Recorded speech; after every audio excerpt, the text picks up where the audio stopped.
My brother Jason and I decided to move out to Colorado a few years ago. We both had a strong desire to live near the mountains, but the cost was too high for either of us to manage alone. So, we made the smart choice of splitting the rent on a townhome in the peaceful suburbs just outside of Denver. This arrangement worked out wonderfully, as we were only a short 10 to 15-minute drive away from a breathtaking range of majestic mountains.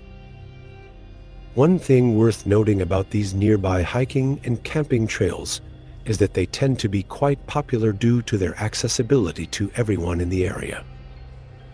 And to tourists at almost any time of the year, it's hard to find solitude.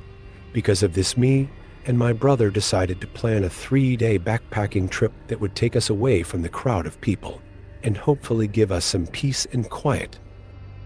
I trusted him to route our trip, and a couple weeks later, we drove down to the trailhead. Only one other car was parked there when we arrived. It was some old-looking SUV covered in dust, looking like it had been through a rough drive. Seeing as it was likely only one other person was hiking this route, we went in with a positive attitude. The first day of backpacking was an 8-mile hike. Most of the terrain was actually flat until we got to the last couple miles where we started up a mountainside. It was quite exhausting, but Jason assured us that the campsite would be worth the effort. And he was absolutely right. About 3/4 of the way up the mountain, we stumbled upon a small flat area right on the edge of the cliff. From there, we had an incredible view of the entire valley. The sight was breathtaking, especially as the sun began to set.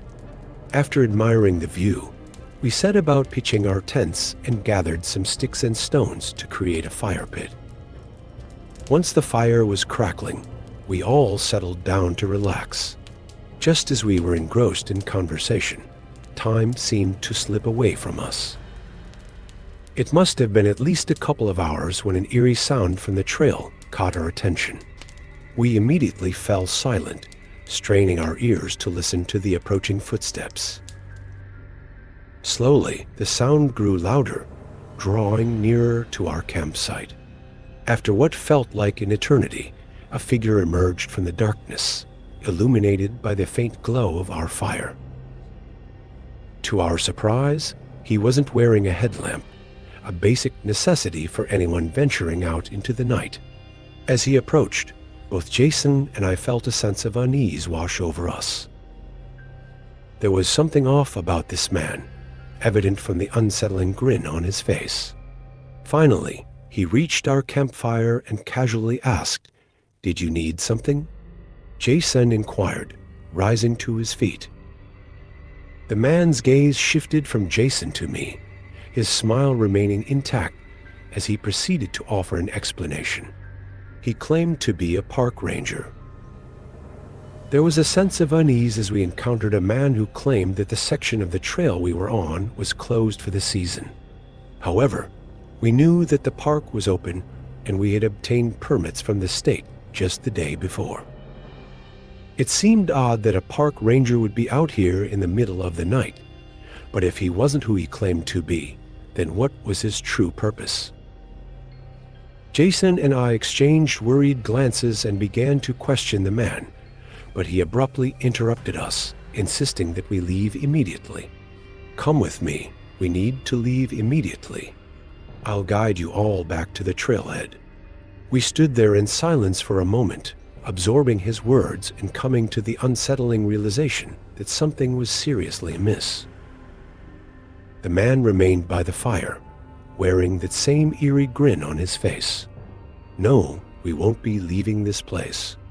Jason recounted the unsettling encounter we had. The man's gaze lingered on him before shifting to me, his eerie smile sending chills down our spines. Without a word, he abruptly turned and disappeared into the darkness. We remained silent for a few minutes on edge, making sure he didn't return. Afterward, we gathered more dry sticks and reignited the fire. We both struggled to sleep, staying awake throughout the night, occasionally hearing what we believed to be the sound of footsteps once more, but always avoiding the man's presence once the sun was up. We hastily packed our things and began our journey back to the car, cutting our trip short. As we retraced our steps along the trail, we couldn't help but notice that the same dusty SUV was still parked there. This discovery left us both with a sense of unease, wondering if the hiker we encountered had also crossed paths with the mysterious man. We decided to report the incident to the police, but unfortunately, we never received any updates. It was clear to us that the man posing as a park ranger was not telling the truth. The fact that he attempted to lead us into the woods in the dead of night suggested that he had sinister intentions.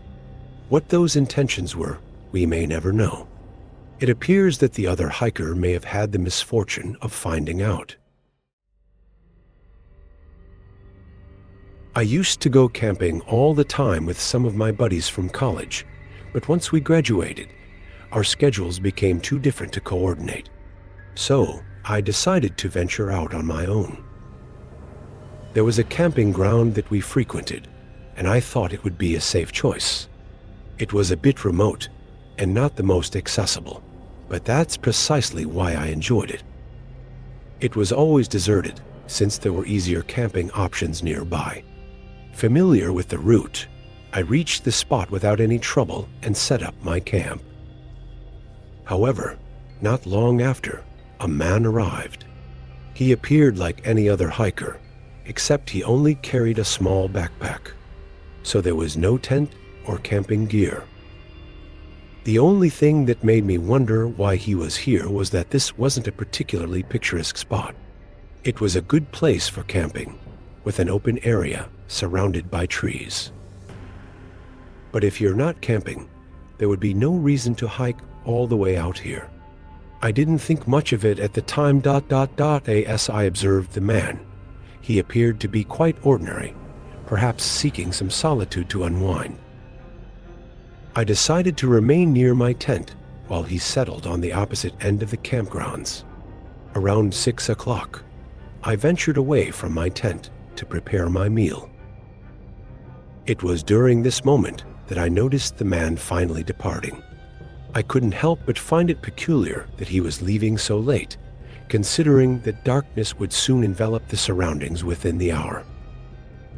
After a 3-hour hike, I found solace in being by myself.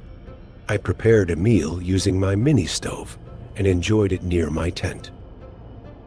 As the sun began to set, I hung a small lantern on the side of the tent. Sitting outside, I absorbed the surroundings and had a moment of realization I was completely isolated. I found myself alone by the campfire with nothing to do. Eventually, I decided to turn off the lantern and retreat to my tent for some rest. In the middle of the night, I was startled awake by the sound of footsteps nearby. The pitch-black darkness made it impossible to tell how much time had passed.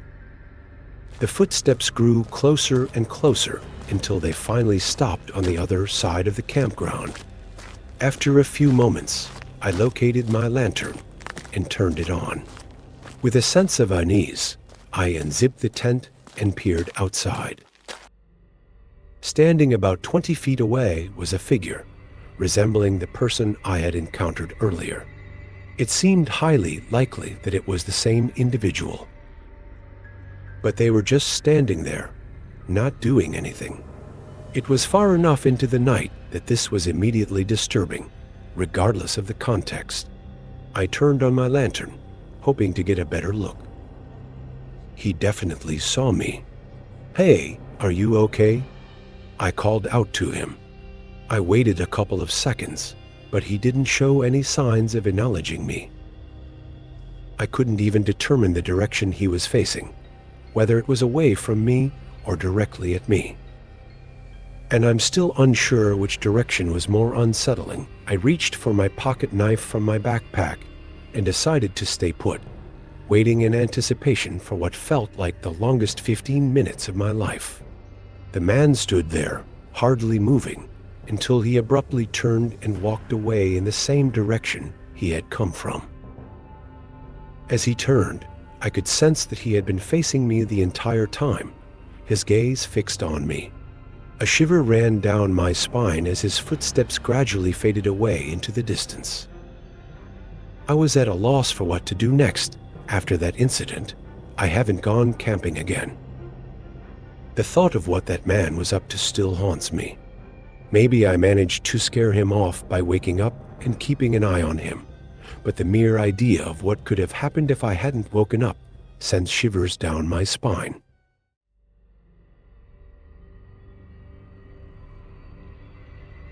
One night, I was out camping in the backcountry near my home.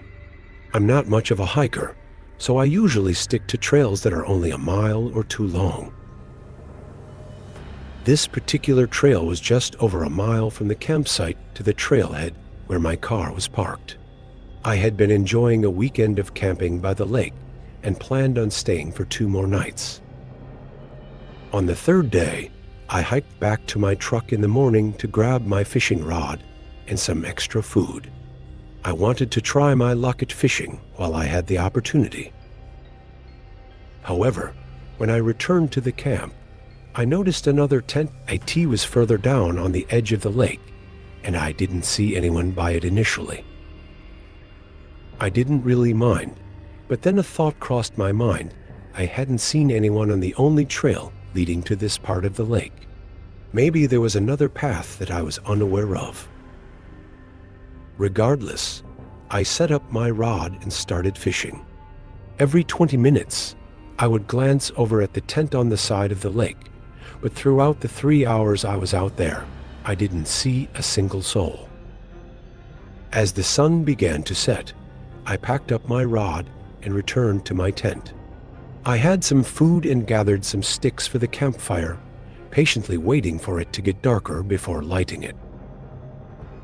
And as soon as I did, I caught sight of someone's presence. Shadows danced in the forest ahead, just out of reach of the light. After catching a quick glimpse, darkness consumed my view. I assumed it was the person with the tent down by the lake, gathering sticks for a fire. It was strange how they appeared right outside my camp as soon as I lit up my own fire. But I decided not to dwell on it. I reclined in my chair, taking in the calming sight of the fire, the sky, and the lake. It was so peaceful that I almost drifted off to sleep. However, half an hour later, my gaze shifted past the fire, and I noticed several figures emerging from the forest. As they drew closer, I counted 4 men approaching my campsite. My mind raced with thoughts and questions.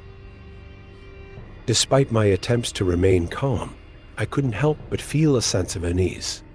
I convinced myself that the group approaching me was simply a nearby camping party seeking assistance. As they stepped into the light, I noticed their stern expressions and realized they were all in their 30s. With each step they took, my anxiety grew. I stood up from my chair, my voice trembling, and anxiously inquired about their needs. However, none of them uttered a word in response. 2 individuals sneaked up behind me, while the other 2 forcefully moved me aside. It was clear what was happening, but I understood that resisting would only escalate the situation. Helplessly, I observed the 2 men rummaging through my belongings while the other 2 kept pushing me away. I attempted to plead with them, but their eyes revealed a cold indifference.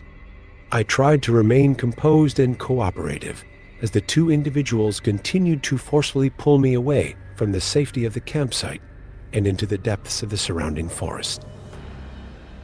With each passing moment, the darkness grew more overwhelming, obscuring my vision and drowning out any sounds except for the echo of our footsteps.